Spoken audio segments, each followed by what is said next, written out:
Nous allons recommencer notre séance, donc je vous invite donc à prendre place avec nos deux dernières interventions de la matinée. Nous espérons terminer à midi, enfin les interventions seront terminées à midi, avec laisser un petit peu de temps pour les questions. On espère terminer notre séance de la matinée vers midi 20. Voilà, donc nous allons commencer avec M. Florian Hugues, chargé de mission à la Fondation Abbé Pierre, qui va nous faire un petit focus sur la situation des bidonvilles en France. Ok, je vais essayer. Bonjour, Florian Huyghe, chargé de mission Habitat Logement à la Fondation Abbé Pierre, et notamment sur la thématique des bidonvilles. Je vais commencer avec un peu de couleur pour vous réveiller, en tout cas pour qu'on se réveille ensemble avant de manger. Je vous ai mis des mots qu'on entend souvent dans les discours ambiants ou dans les discours ou dans les circulaires ou dans les articles de journaux ou autres. Je sais pas, j'imagine que pour vous ça fait référence à bidonville, en tout cas pour moi oui.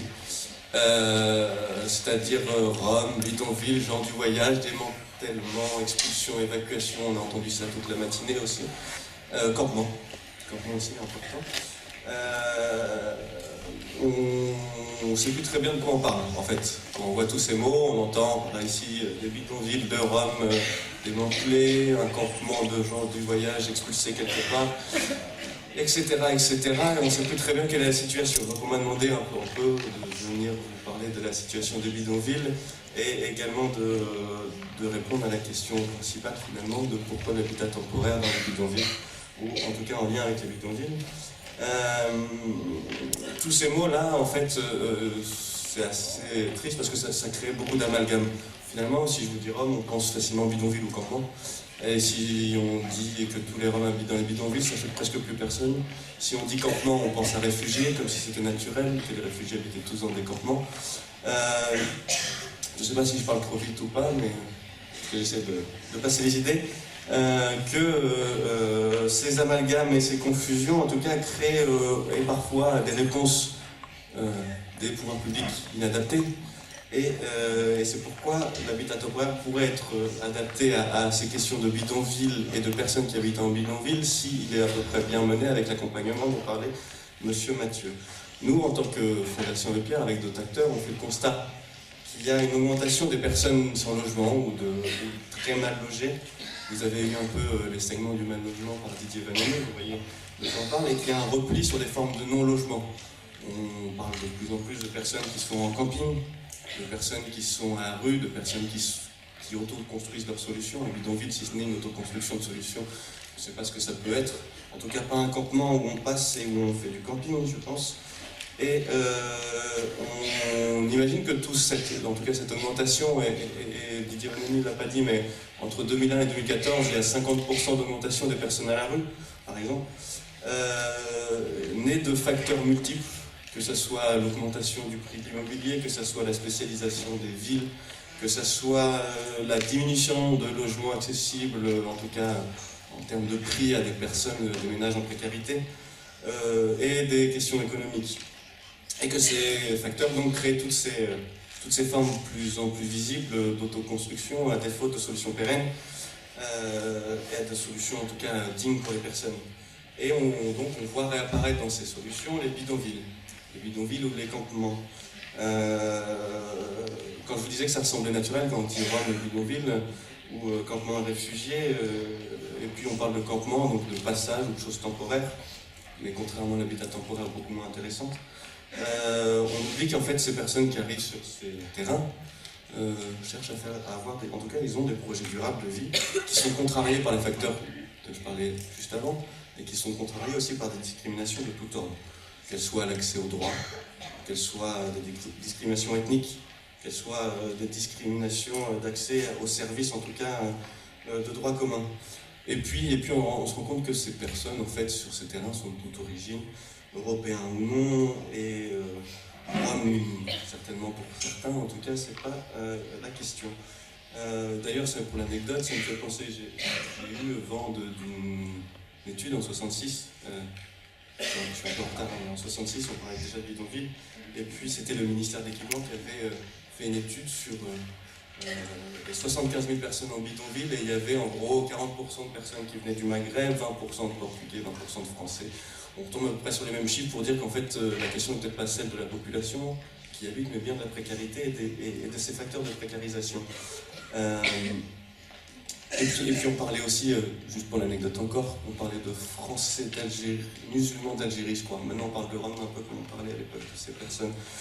La question donc c'est est-ce qu'on fait des outils spécifiques pour des communautés, en tout cas des outils spécifiques communautaires, avec tous les problèmes de droit et de réponse non globale, ou créer une palette d'interventions dont l'habitat temporaire peut faire partie, de droits communs sur des facteurs bloquants, ceux énumérés avant, autour du logement et autour de l'économie, au risque d'une réussite éphémère ou en tout cas d'une mauvaise interprétation, une mauvaise résorption des bidonvilles, puisque si on commence à avoir des gestions spécifiques pour des personnes dont on dit qu'ils sont telle chose, on ne risque pas de résorber ces bidonvilles. Et la question est bien la résorption des bidonvilles. D'où la piste de l'habitat temporaire, on y reviendra à la fin. Je vais finir avec les couleurs, on va passer, il y en a encore. À la situation en France aujourd'hui. La situation en France aujourd'hui, le seul indicateur qu'on a, c'est celui de la DIAL, ici présente, qui recensait en mars 2015 19 600 personnes et 577 lieux, comme vous pouvez le lire, à égale répartition entre squat et bidonville. Déjà là, on voit un premier problème, c'est on ne sait pas vraiment finalement combien il y a de personnes en bidonville. Excusez-moi. Et on voit 6 régions accueillent 85% des personnes, en 66 c'était 90% sur 3 régions. Bon, on ne change pas trop finalement les choses. Je voyais qu'il manquait sur mon PowerPoint finalement ce qui vous intéresse, c'est ce qui se passe ici. Ici on recense à peu près 55 lieux, donc squat et bidonville pour 1816 personnes. Voilà les données sur la région nantaise. Le seul indicateur, comme je disais, celui de la DIAL, avec une difficulté de connaissance finalement précise de ce qui se passe sur les bidonvilles, mais au moins ça mérite d'exister, puisque c'est le seul chiffre. Et cette méconnaissance sur les publics, puisqu'on parle un peu plus largement du mal logement, elle se retrouve un peu partout, puisque par exemple sur les chiffres des hébergements contraints par des tiers, le dernier chiffre date de 2001, et avant 2014, les chiffres sur les personnes sans domicile dataient de 2002. Donc on peut voir qu'il y a des petits problèmes. On peut soit penser qu'il y a une indifférence aux problématiques du mal logement, ou voire pire. On revient aux discriminations, etc. Cette difficulté de recensement, par ailleurs, et c'est pas pour jeter la pierre à la DIAL là pour le coup, elle vient aussi des questions d'expulsion assez massives qui est effectuée sur les lieux et qui en fait rompt par ailleurs l'accès aux droits communs des personnes qui sont suivies par les associations, mais surtout les invisibilise. On a pu voir à Carrières-sous-Poissy une petite fille mourir, là c'est plutôt triste, parce que à force d'expulsion, les personnes s'étaient cachées et elles n'étaient même plus visibles par les associations qui les suivaient au départ. Bref, c'est des raccourcis, c'est certainement des raccourcis, mais ça donne une certaine vision de ce qui se passe sur les bidonvilles. De toute façon, on y reviendra. Donc pour la Fondation, le bidonville, c'est tout d'abord un symptôme d'une crise plus large du logement, et pour lesquels il faut éviter donc, une gestion ethnique, culturelle ou autre pour un travail avec des solutions pérennes, l'habitat temporaire, je le dis pour la 4e fois, mais en tout cas c'est un outil qui pourra servir. L'idée de dire que c'est un symptôme du mal logement, et avec les chiffres dont Didier Vanoni vous a parlé, c'est bien aussi donc de dire qu'il faut éviter cette gestion ethnique, et puis de dire qu'il y a des discriminations de tout ordre qui ont mené ces personnes dans les bidonvilles, et c'est pas une autre discrimination, en tout cas dans la sortie, dans les projets qui leur seront faits, qui les en sortira. Je reviens donc sur la question des expulsions. Sur 4 ans, vous avez les chiffres derrière moi, donc il y a un chiffre en 2013, 21 297 personnes expulsées. Toujours la question des indicateurs, tout de même. C'est ERC, LDH qui fait ça. ERC, c'est Europa, je ne vais pas le dire très bien, Roma Rights Center. LDH, la Ligue des droits de l'homme. Donc c'est des associations qui sont obligées de faire le recensement des personnes expulsées sur des bases d'informations par les journaux ou des remontées par des collectifs. Donc on voit encore les difficultés à avoir ces chiffres. Il faut imaginer qu'ils sont bien en dessous de la réalité. Il faut imaginer qu'il y a entre, comme je disais, 15 à 20 000 personnes en bidonville. Donc vous voyez, quand on arrive à 21 297 personnes, il y a plus d'expulsés que de personnes en bidonville. Sur ces chiffres qui sont compliqués, juste pour info, les 2013 c'est 180 lieux, 180 bidonvilles concernés par les expulsions. En 2014 c'est 150 expulsions. Pour vous dire, après une expulsion, en fait, ce qu'on souvent les pouvoirs publics proposent, c'est quelques nuitées hôtelières pour quelques personnes les plus vulnérables. Par exemple, à la Courneuve, l'expulsion qui a lieu fin août, 12 propositions pour 1500 personnes de 3 nuits à l'hôtel. Et en sachant que sur à peu près toutes ces expulsions, donc les 150 lieux et les 180 lieux en 2013, il y a à peu près 30% de terrains concernés par quelques solutions pour quelques personnes, pour quelques nuits. Voilà le tableau. Elles ont le mérite d'exister, au moins ces solutions. Mais la conséquence, c'est des ruptures avec le lieu de vie, avec les lieux de soins, avec les lieux de scolarisation. J'en passe, c'est d'autres. Une précarisation qui grandit au fur et à mesure, avec l'invisibilisation, les personnes qui se replient dans toujours ces échangeurs autoroutiers, les bois qui s'invisibilisent, des associations qui ne peuvent plus les suivre, jusqu'à ce qu'ils meurent comme ma carrière sous Poissy. Juste pour l'info, les nuitées hôtelières aussi, il y a un observatoire, l'observatoire du SAMU social, qui a fait une étude qui s'appelle Enfams, et qui dénonçait, qui dénonce pas, mais qui en fait dressait un tableau très noir des conditions d'accueil dans ces hôtels, avec des impacts psychologiques, ne pas avoir de cuisine, ne pas avoir accès à ces lieux de vie d'ailleurs, qui est assez au niveau économique, etc., etc. C'est intéressant à aller voir. Et puis il y a une autre association qui montrait qu'à chaque expulsion, ces nuitées hôtelières se trouvaient en moyenne à 44 km du lieu de vie où les personnes étaient expulsées. Donc, d'où la rupture avec toute la vie de ces personnes. Je sais plus, j'avais mis un témoignage en fait. Donc vous n'aurez sûrement pas le temps de le lire comme ça, mais un témoignage d'une personne qui, de janvier 2013 à septembre 2014, a changé, je ne sais pas, il faudrait compter 5 fois, je crois, de ville, pour finalement, si mes souvenirs sont bons, être obligée d'emmener ses enfants, et puis rester sur lieu parce qu'en fait, elle mettait 8 heures en aller-retour à venir chercher ses enfants, repartir, revenir. Et finalement, elle ne pouvait pas travailler, la personne, parce qu'il fallait qu'elle s'occupe de ses enfants, que la scolarisation est importante. Malgré ce que lui avait dit une certaine assistante sociale, ou un assistant social, il ne faut pas faire de discrimination, l'école, ce n'est pas obligatoire. Bref, je change ce témoignage. Pourquoi l'habitat temporaire? Et là, on va arriver sur l'avenir, et peut-être c'est plus intéressant. Pourquoi l'habitat temporaire et pourquoi nous, on pourrait soutenir aussi ces questions d'habitat temporaire, moins pour le procédé constructif que pour les réponses concrètes qu'elles apportent aux personnes dans des zones tendues.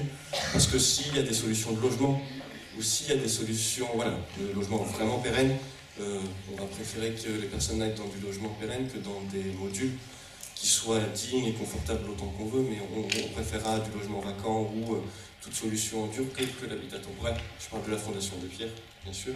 Donc on pense que c'est une solution, en tout cas dans tous ces lieux, tous ces territoires où on nous dit « Ah non, il n'y a pas de place ». Il n'y a pas de place, s'il y a des places, il y a des territoires où il y a des terrains concernés par des projets d'écoquartiers, vous imaginez, vous êtes architecte pour certains, en tout cas, vous savez très bien que quand on fait un écoquartier, si on en a pour 10 ans avant que les terrains soient construits, c'est déjà bien et c'est rapide. Donc il existe bien des terrains également pris dans la rénovation urbaine ou cela. Donc il existe des terrains souvent nus, et sur lesquels donc l'habitat temporaire pourrait s'inscrire. Elle s'inscrit que dans le cadre toujours temporaire, et on l'a bien dit, la cité transit à la Fondation Abbé Pierre, on nous reproche souvent, en tout cas on reproche souvent à l'Abbé Pierre d'avoir créé cette cité transit. Donc on sait très bien, on essaye de savoir de quoi on parle, et on se dit que ces habitats pourraient permettre une stabilisation des personnes, pour leur permettre l'accompagnement et le rapprochage au droit commun, parce que c'est un peu ça l'important, c'est que ces personnes ont été fortement discriminées, ils n'ont plus accès à tous leurs droits, et s'il y a un travail à faire, c'est bien dans ces espaces de les raccrocher au droit commun et de leur permettre à terme d'accomplir leur projet de vie sur ce territoire ou ailleurs d'ailleurs, voilà, qu'on les aide à construire leur projet de vie. C'est une alternative intéressante que dans ce cadre, à mon avis, et pas dans le cadre d'un futur du logement ou je ne sais quoi. Ça permet en tout cas, bon, vous pouvez dire, on peut dire tout ça, créer une offre d'habitat pour une période transitoire. Alors là, il est écrit dans des immeubles vacants parce que ça peut être intéressant aussi, et à défaut sur des terrains disponibles. Et c'est bien le à défaut qui est important pour nous. Voilà les perspectives, et puis en fait je vais en rester là parce que ça on va pouvoir débattre après. J'espère que vous aurez des questions en tout cas de répondre à cette problématique par un habitat temporaire adapté aux tensions urbaines, avec un outil qu'on espère facilement transposable et qui pourra prendre racine un peu partout sur le territoire et éviter ces 21 297 expulsions en 2013. Je vous remercie.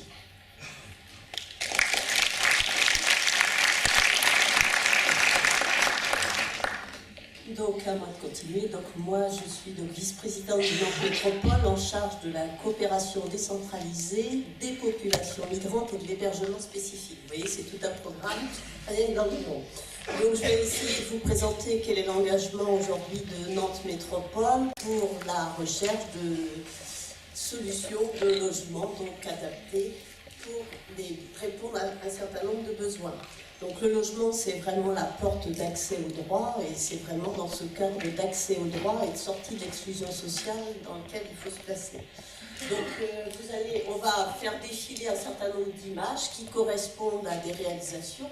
Ce que je vais dire, c'est pas complètement exhaustif, mais c'est pour vous donner quelques pistes sur la manière dont nous essayons d'intervenir. Donc Nantes Métropole, pour situer, c'est 24 communes, 600 000 habitants, la moitié sur la ville de Nantes. Et donc, sur la métropole, on a 61 000 logements locatifs sociaux, donc à peu près 18%. Donc on voit bien qu'on n'est pas au taux, on doit atteindre les 25%. Et donc notre programme local de l'habitat, l'ambition, c'est de construire 6 000 logements sociaux par an. Donc aujourd'hui, il y a des communes qui sont à 28% et il y en a qui sont très très loin. Donc il y a toute une programmation qui se fait avec les communes pour rattraper le retard. Mais on voit bien que c'est aussi ce besoin de logement qui apparaît et qui montre les déficits. Donc on est dans un contexte sous pression avec une demande donc, qui est supérieure à l'offre. Donc le champ de l'urgence sociale, de l'hébergement et du logement d'insertion, c'est aussi en pleine mutation parce qu'il y a des lois qui se succèdent. Donc la plus récente, la loi ALUR, accès au logement et à l'urbanisme rénové, qui est de mars 2014. Donc ça intègre les dispositifs antérieurs, mais il y a des ajustements qui correspondent à l'évolution des besoins. Donc c'est le cas de la commission des recours d'ALO, de la prévention des expulsions, du service intégré de l'accueil et de l'orientation, et encore du plan départemental d'accès au logement et à l'hébergement des personnes défavorisées. Donc l'accompagnement de ces évolutions s'impose aux collectivités, donc à la ville de Nantes, à Nantes Métropole, et donc on doit travailler aux côtés de l'État et du département pour mettre en place ces politiques.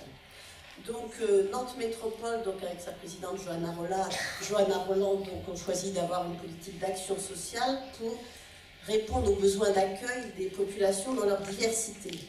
Donc en ce moment, par rapport à la question des réfugiés, elle est portée aujourd'hui. Donc la ville de Nantes travaille comme un certain nombre de communes de l'agglomération pour augmenter des places d'hébergement pour les réfugiés. Donc il y a un recensement des hébergements nécessaires ou mobilisables qui est en cours.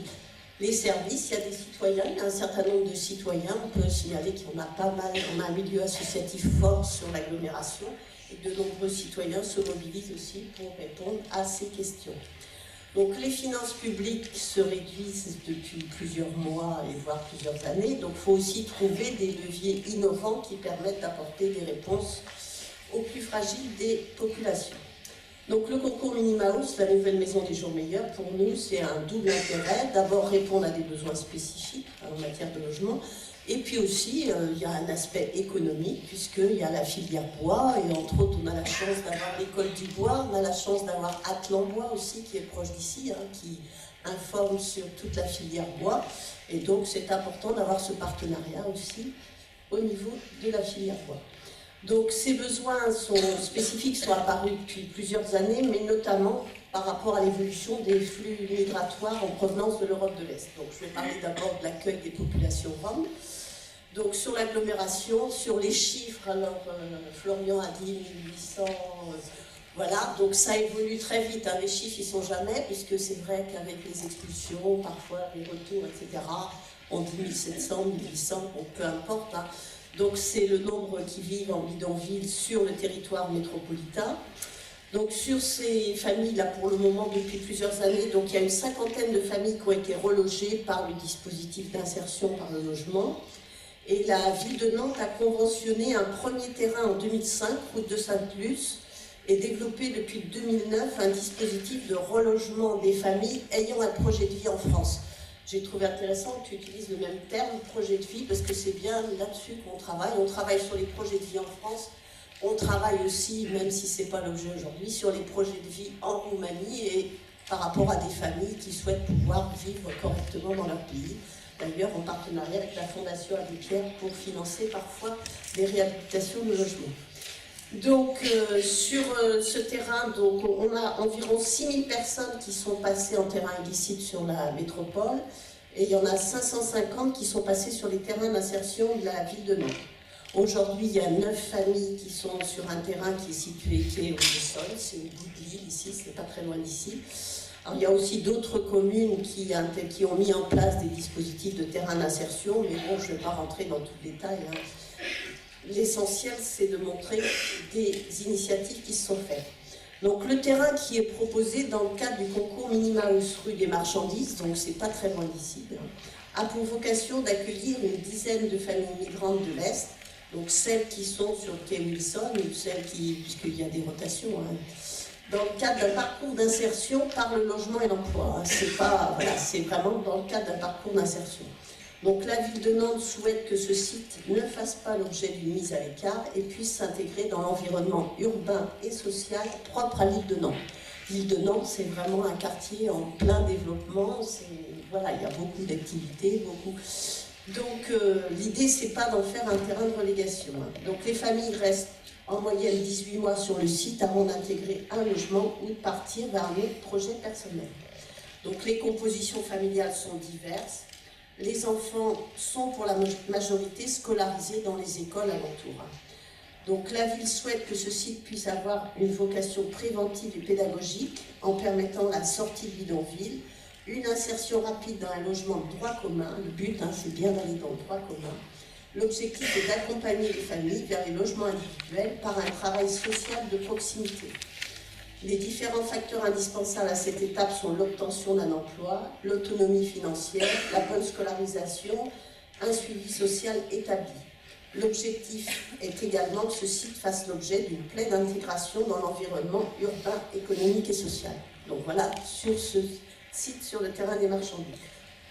Donc autrement, je vais parler d'un igloo. Donc au moment où les phénomènes d'exclusion s'amplifient dans l'Union européenne, tant dans le domaine de l'emploi et du logement que dans l'accès aux services de formation, il y a des professionnels du logement social et des associations qui travaillent avec les sans-abri et des syndicats qui ont lancé le programme européen Igloo. Donc Igloo, vous allez voir, il va défiler à un moment, hein. C'est un dispositif national qui signifie insertion globale par le logement et l'emploi. Donc ce programme tente d'apporter une réponse novatrice en promouvant de nouvelles synergies entre les acteurs locaux. L'action contre l'exclusion exige de la transversalité, de la coordination et de nouvelles approches et des nouveaux moyens d'intervention, donc en travaillant à tous les niveaux, que ce soit local, national, départemental. Donc il faut adapter les structures existantes et leur comportement aux nouvelles réalités. Donc avec l'aide de la Commission européenne, il y a un réseau de partenaires engagés qui a été constitué pour cette initiative Igloo et un relevé d'expériences innovantes a été publié. Donc cette initiative a été soutenue par le Parlement européen et qui commence à porter ses fruits dans plusieurs États membres. Donc le concept vise à ce que les futurs occupants, qui sont sans ou mal logés, qui cumulent certaines difficultés dans l'absence d'emploi, se réinsèrent en participant à la construction de leur logement, en retrouvant ainsi dynamisme, dignité, motivation, mobilisation, confiance en soi. Il s'agit d'une démarche ayant pour but de favoriser le retour à l'emploi tout en ouvrant l'accès à un logement pérenne et adapté. Donc il y a eu une première expérience sous le mandat précédent, il y a une deuxième qui est en cours, qu'on appelle Igloo 2, enfin qui est à l'étude pour la réalisation. Donc on voit bien que sur ces projets-là, il faut vraiment la synergie de tous les acteurs pour que ça puisse fonctionner. Donc je vais vous parler de l'habitat pour les gens du voyage, donc sur l'habitat adapté pour les gens du voyage. Donc le ministère du Logement a créé en 2009 un guide de l'habitat adapté pour les gens du voyage qui avait été réalisé suite à une évaluation des dispositifs d'accueil pour les gens du voyage. Donc ce guide, c'est pour aider les acteurs locaux, en particulier les collectivités, pour chercher des solutions pour répondre aux besoins de logement. Donc il y a des réalisations qui comportent des solutions satisfaisantes pour l'ensemble des parties, les gens du voyage, collectivités, les riverains. Donc ça aborde les solutions trouvées en matière d'urbanisme, en matière d'habitat, mais aussi les méthodes et les procédures employées pour conduire le projet jusqu'à son terme. Donc le projet s'inscrit dans les actions de Nantes Métropole autour de l'habitat adapté. Donc Nantes Métropole cherche des solutions et soutient les communes. C'est-à-dire qu'on fait un comité de pilotage avec l'ensemble des communes de l'agglomération pour chercher des solutions d'habitat adapté. Donc de plus en plus, les aspirations des gens du voyage ne sont pas uniformes, mais on a un certain nombre de familles qui voyagent de moins en moins, qui sont plus ou moins sédentarisées, enfin du moins ont un ancrage territorial lié à la scolarisation des enfants. Souvent, il y en a un certain nombre qui ont acheté des terrains qui sont dans des zones non constructibles, etc. Donc c'est toutes ces questions d'accès au droit et d'urbanisme qu'il faut régler tout en travaillant avec les familles pour trouver des réponses à leurs solutions. Donc dans le schéma départemental d'accueil des gens du voyage, il y a 3 types d'habitat sur l'habitat adapté. Donc il y a des terrains, ce qu'on appelle des terrains familiaux. Donc souvent c'est un bloc sanitaire avec une partie stabilisée où stationnent les caravanes. C'est pas un équipement public comme les aires d'accueil, mais c'est plutôt un habitat privé qui peut être soit locatif, soit en pleine propriété. Donc ça peut être il y a vraiment toutes les formes. Donc sur la ville de Nantes, il y a 5 terrains communaux locatifs et il y en a une dizaine sur l'agglomération. Donc autrement, il y a ce qu'on appelle l'habitat mixte, un bâti en dur avec au moins une pièce de vie, une chambre ou non et les commodités sanitaires. Et à côté, il y a le stationnement d'une ou plusieurs caravanes qui est attenante au logement. Donc par exemple, il y a dans le défilé, vous avez dû voir le hameau du Breuil à Rezé, il y a eu 14 logements qui ont été créés en partenariat avec un bailleur social, donc qui permettait d'avoir les caravanes à côté de cet espace de vie. Et puis autrement, l'habitat classique, donc c'est un logement de droit commun, permettant ou non le stationnement de caravanes, mais même dans ce cas de figure, on garde la notion d'habitat adapté dans la mesure où l'accès au logement nécessite un accompagnement spécifique des familles.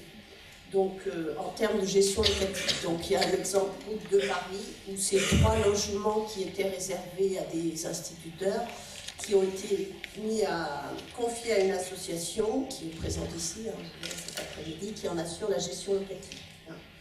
Donc l'implication de la commune dans ces réalisations de projets d'habitat est incontournable, c'est l'échelon de proximité, de solidarité, de citoyenneté. Donc c'est vraiment la commune qui doit être porteur de ces questions-là.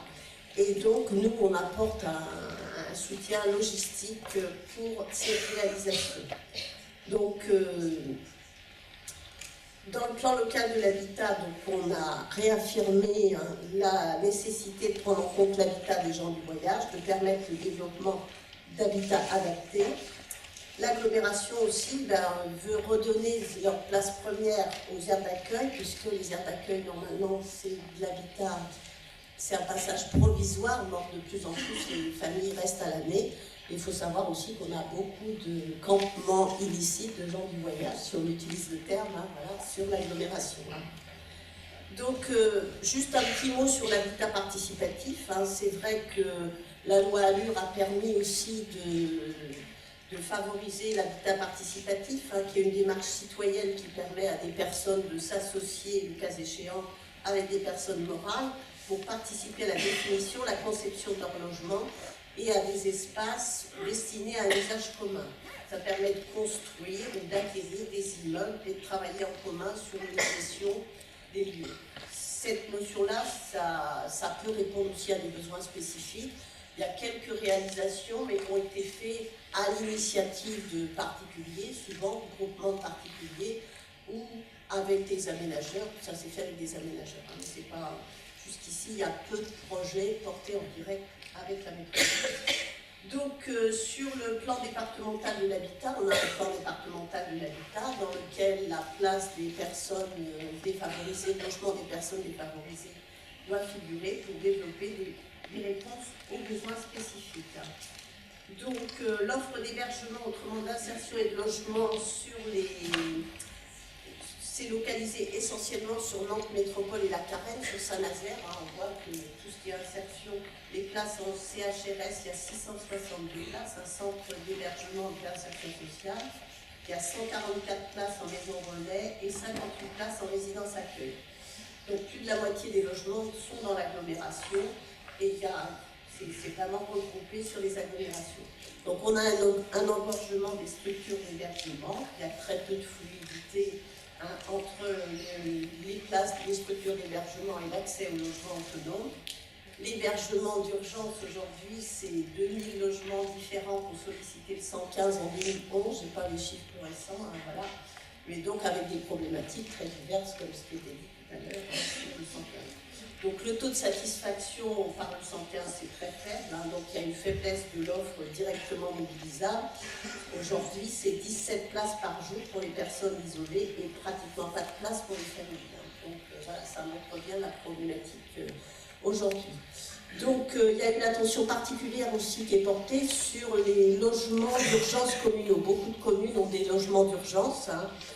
Donc il y a souvent des conventions intercommunales pour la gestion de ces logements, mais c'est rare, il y a aussi beaucoup de gestion directe, c'est chaque famille qui attribue ses logements d'urgence au fur et à mesure.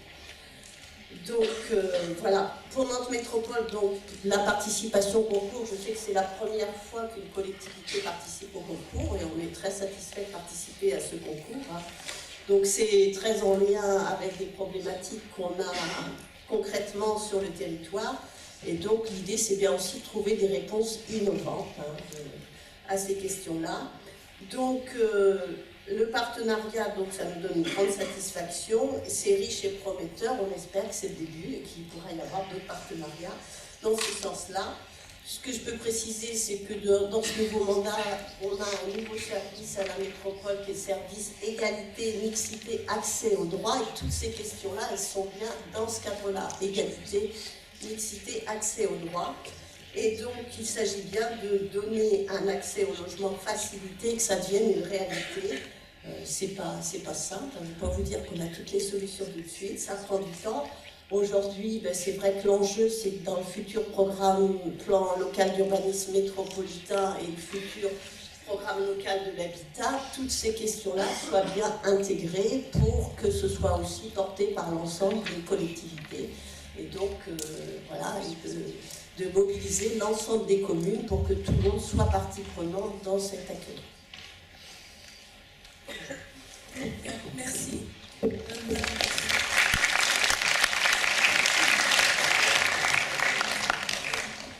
Alors je vais prendre les premières questions.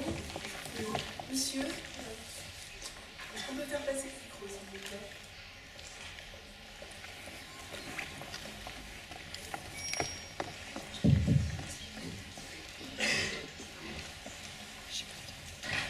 Merci, bonjour. Votre dernière intervention accentue un peu le sentiment que j'avais après les deux premières. C'est-à-dire que ce matin, je suis un peu déçu parce que j'ai l'impression qu'en fait, j'ai pas senti de respect pour un autre mode de logement qui serait donc le logement éphémère, temporaire, léger, on peut l'appeler de différentes façons. Notamment par le fait qu'il a été systématiquement associé ce matin, toute la matinée, à l'habitat indigne. Et donc c'est un mode d'habitat qui a été stigmatisé. Or, je pense qu'il est important d'inverser un peu l'analyse et de rappeler que c'est une réponse à un problème systémique du logement. Quelque part, c'est le système en général du logement qui est lié au système économique qui est indigne en fait. Et ce matin, il y a un intervenant quand même qui a parlé qu'il y avait d'autres types d'habitat qui posaient problème. Et ça peut être l'habitat pavillonnaire, par exemple, dit classique, qui lui aussi, d'une certaine façon, peut être considéré comme indigne. Je pense que c'est vraiment important de sortir un peu de cette simplification et de systématiquement dévaloriser ce type d'habitat. Et quand on voit la diapo là qui est affichée, excusez-moi, je ne vois pas bien la différence de qualité en fait qu'il y a entre ce qui est mis là et certaines cabanes ou mobil-homes qui, à mon avis, sont plus intéressantes, notamment par l'autodétermination des gens à construire leur propre habitat. Et je pense que dans le cadre d'un concours pour inventer un nouveau mode d'habitat, c'est important d'inverser un peu les choses on doit inventer quelque chose de mieux, et ce mieux, il passe par l'habitat différent, léger, éphémère, temporaire, modulaire, etc. Il faut absolument le valoriser. Aujourd'hui, s'il est indigne, c'est parce qu'on le chasse constamment, on le refuse, et on crée une situation de précarité, notamment par le droit, qui du coup rejaillit évidemment sur la précarité matérielle et sociale. Voilà, donc j'ai envie de dire à tous les gens qui vont participer à ce concours, là, les étudiants, il faut absolument rester libertaire, créatif, et se méfier toujours de la puissance publique, voilà, qui participe aussi aux expulsions, et se méfier des élus qui répandent la pensée unique. Merci.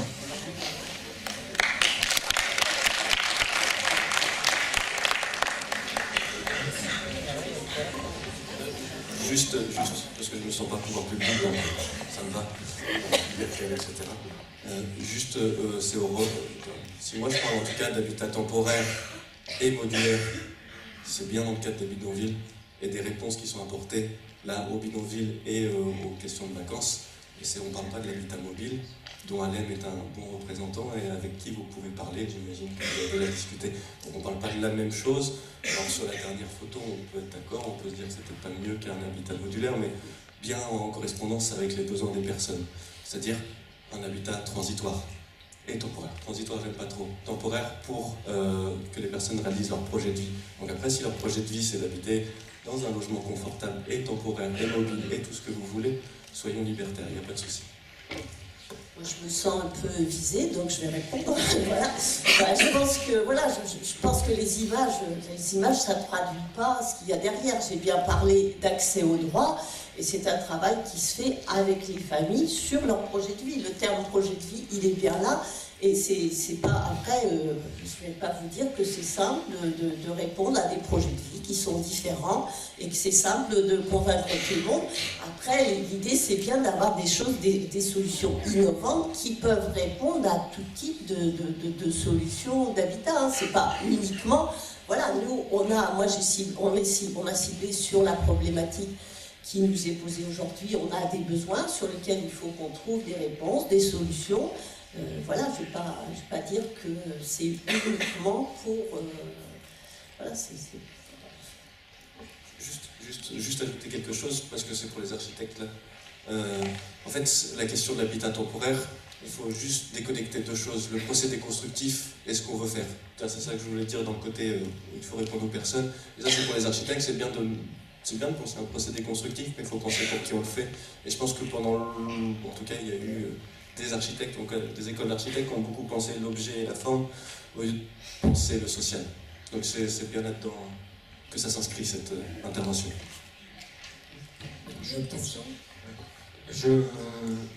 Je pense que le camarade tout à l'heure devait, par rapport au fait de se méfier des élus locaux, en fait, c'est évident, c'est-à-dire qu'il suffit de regarder, ils ont parlé d'habitat temporaire, par exemple, au Sénat, dans le cadre de la loi Allure. Est-ce que vous avez regardé, est-ce que vous avez écouté ce qu'ils ont dit?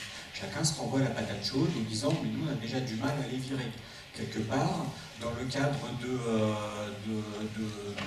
même du financement des collectivités territoriales, généralement, c'est même, vous savez, on connaît le droit de mutation qui finance, donc c'est la taxe qui est sur chaque fois qu'il y a une vente immobilière, il y a une taxe qui part pour financer les collectivités territoriales qui ont comme compétence le traitement du social. On peut déjà se poser la question, finalement, on peut dire, tiens, on paye nos pauvres avec une taxe qu'on prend sur la vente de l'immobilier. En réalité, il y a quelque chose qui dysfonctionne là-dedans, c'est-à-dire que chaque commune essaie de virer ses pauvres, chacun a l'impression d'avoir son quota de pauvres. En réalité, on sait qu'aujourd'hui, et on se bagarre là-dessus avec Alem, donc on est bien placé pour le savoir, qu'aucun diagnostic social aujourd'hui n'est opposable à une commune ou à une métropole qui va élaborer son PLUI, son SCOT, ces choses comme ça. Donc aujourd'hui, finalement, quand on voit je l'ai vu, ce guide là sur l'habitat adapté, il est magnifique. Il va encourager les communes volontaires à faire des trucs assez chouettes pour des personnes qui en font la demande. Mais ça reste anecdotique. Dans la réalité, ça ne répond pas du tout aux besoins. Quand on parle du schéma directeur départemental pour la question des gens du voyage et qu'on me dit que le terrain familial est marqué dedans, c'est faux. Je veux dire, il n'y a rien qui n'oblige une commune à faire un terrain familial. Aujourd'hui, il y a la loi Rimbourg qui est en discussion à l'Assemblée nationale, que le Sénat a retoqué au calendrier grec récemment, qui devait justement l'intégrer. Sachant que les communes, enfin les départements ont fini leur schéma départemental, c'est-à-dire la prise en compte théorique des besoins des personnes qui sont dans la mobilité. En fait, ils ont été faits et ils seront à nouveau faits dans 6 ans. C'est à peu près ça les calendriers. Ne me dites pas le contraire, c'est le calendrier des schémas départementaux, on le connaît. Et donc il n'y a pas d'obligation du tout. Et les besoins, si tout à l'heure vous disiez par exemple que, pour moi, c'est parce que les PLUI, les SCOT, etc. ne tiennent pas compte de ces diagnostics sociaux et de la réalité que les personnes se retrouvent dans l'illégalité. Donc après, vous parlez d'expulsion, vous parlez de... S'il y avait eu une prise en compte des besoins, il n'y aurait pas de ce problème d'illégalité. C'est bien qu'en fait, il y a une volonté discriminatoire des élus de manière assez systématique. Donc je pense que c'est un peu là-dessus que... Et la question il y a eu une loi dans les années 70 qui s'appelait la loi Vivien sur la question de la résorption des bidonvilles, qui était suite aux grandes manifs de 68, qui avait été beaucoup déclenchée sur cette question des bidonvilles par des étudiants de la Sorbonne à l'époque. Et il y a une personne qui s'appelle Colette Pétonnet qui nous a fait un beau travail, une sociologue, qui s'appelle « Nous sommes tous dans le brouillard », où elle explique en fait l'utilisation de ces bidonvilles. En fait, on n'habite pas dans un bidonville de manière permanente. Généralement, c'est un peu le premier espace où sont accueillis les nouveaux migrants. Et alors, bon, ça date un petit peu, et je voulais savoir, ma question que je pose à la Fondation Abbé Pierre, c'est est-ce qu'aujourd'hui, vous avez réfléchi à ce qui se passe dans la vie des individus qui sont relogés et donc qui quittent leur réseau social dans le cadre de relogement diffus, comme parlaient notamment les élus. C'était le grand travail récemment qu'il y a eu sur la résorption des bidonvilles avec Emmanuel Valls. Sur la question de ce qui se passe après. Je ne suis pas sûr qu'on ait le recul nécessaire déjà actuellement pour ça, sachant que les bidonvilles actuellement, en tout cas c'est l'expérience que j'en fais, mais il y a d'autres gens dans la salle qui peuvent répondre que moi, c'est que c'est plutôt un sas actuellement qu'un lieu bloqué, c'est-à-dire sans sortie. Donc il y a des projets qui ont été menés, les projets, d'ailleurs souvent les meilleurs sont ceux dont on n'entend pas parler, donc je ne peux pas vous parler de choses dont je n'ai pas entendu parler non plus, mais sur les projets dont Didier Vanoni parlait, par exemple de Choisy-le-Roi, ce qui a été fait, par exemple, c'était de stabiliser les personnes sur un terrain et puis de mobiliser du logement qui allait être détruit dans le cadre de l'ANRU, justement, ANRU ou rénovation urbaine juste, je ne sais pas exactement quel dispositif, et qui était disponible 5 ans. Donc ces personnes-là sont actuellement dans ces logements passerelles, on va dire, si on peut nommer comme ça, et vont accéder ensuite à du logement pérenne, puisque le temps qu'ils montent leur dossier de logement social et qu'ils trouvent un logement privé et autres, ce qu'on juste sur ce point-là, la remontée qu'on a, c'est que la scolarisation se passe mieux, les personnes sont plutôt comment dire, mieux dans leur peau. Je ne sais pas comment mieux l'exprimer que ça. En tout cas, que la civilisation permet de s'intégrer dans des réseaux sociaux, etc. Et que, effectivement, c'est peut-être pas les mêmes qu'il y a dans les bidonvilles, mais ce sont d'autres sur ces territoires où ils se sont installés. Alors, voilà, c'est une réponse un peu vague, un peu tout ce qu'on veut, mais je pense qu'on n'a pas assez de recul. Et juste pour la petite anecdote, en ce moment, on est en train de faire un petit collectif sur les 25 ans d'expulsion de bidonville. Et on a eu des témoignages de personnes dont, alors ça, il faudra demander à Grégoire Cousin qui passe après, cet après-midi. Je crois qu'il y a des témoignages qui remontent de personnes qui étaient là depuis 89 ou 90. Donc c'est pour ça que je vous dis que les bidonvilles, aujourd'hui, on sont peut-être moins transition que blocage. Juste un petit mot, je suis contente que vous ayez cité Dominique Rimbourg, parce que c'est bien avec lui qu'on a travaillé ici sur la mise en place des politiques sur lesquelles on veut avancer, et bien sûr que la loi qu'il a proposée, nous y sommes favorables. Donc c'est vrai que sur le schéma départemental, pour nous c'était 2010-2016, donc on va écrire la nouvelle étape. Il n'est pas suffisamment contraignant, c'est vrai, mais en même temps, c'est ce qui permet d'avoir une programmation et d'exiger des communes qu'elles rentrent.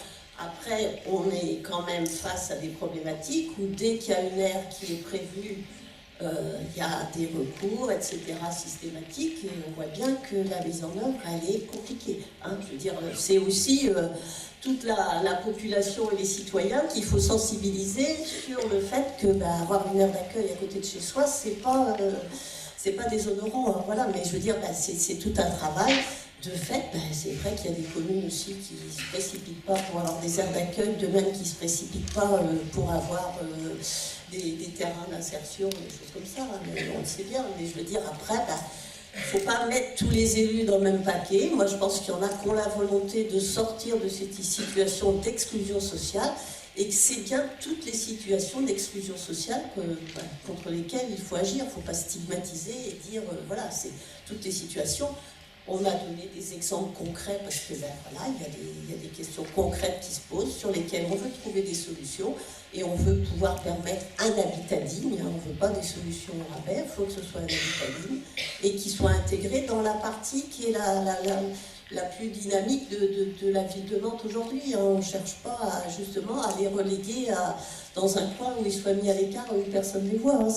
C'est bien qu'ils fassent partie de la vie et qui soit intégré à la vie de la ville. Une autre demande de prise de parole, une question?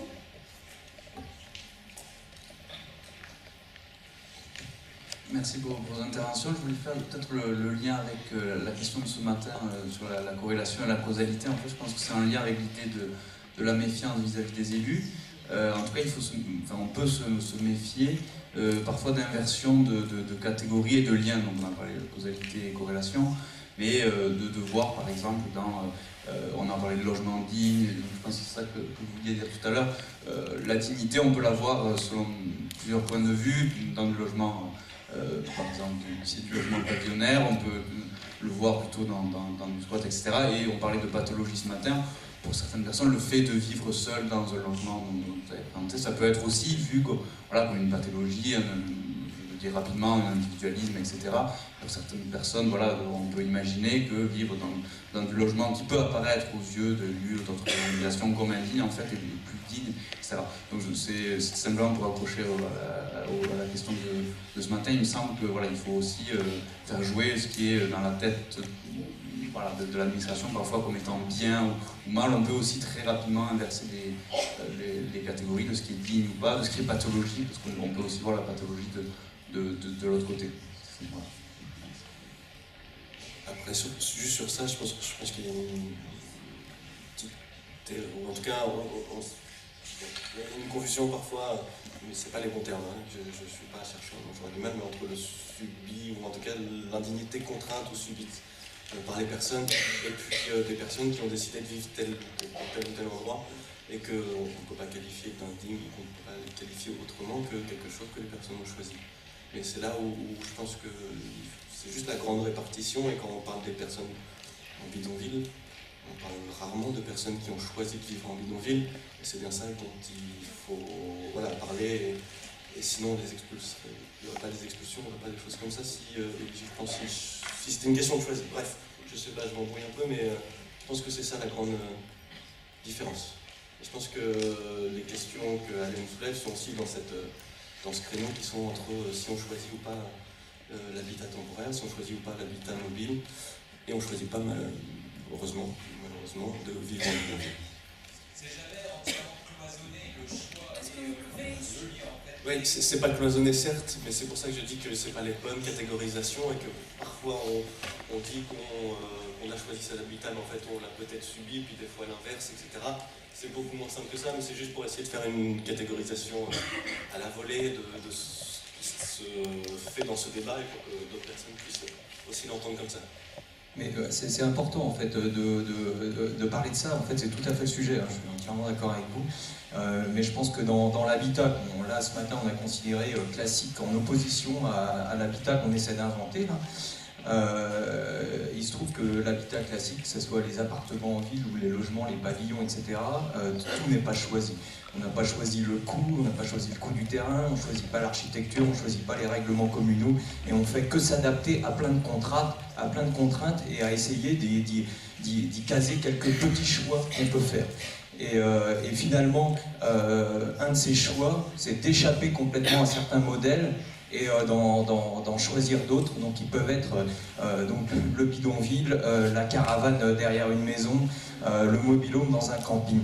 Mais quelque part, il y a une part de choix et une part de subi, et après, je pense que l'important, c'est de bien vivre. Et par contre, évidemment, dans plein de choses qui ont été identifiées ce matin, il y a évidemment énormément de problématiques et de problèmes à régler. Mais donc, on a vu aussi ce matin que les problèmes, on les a sur l'habitat éphémère, mais on les a aussi sur l'habitat en dur, pavillonnaire, en ville, etc. En fait.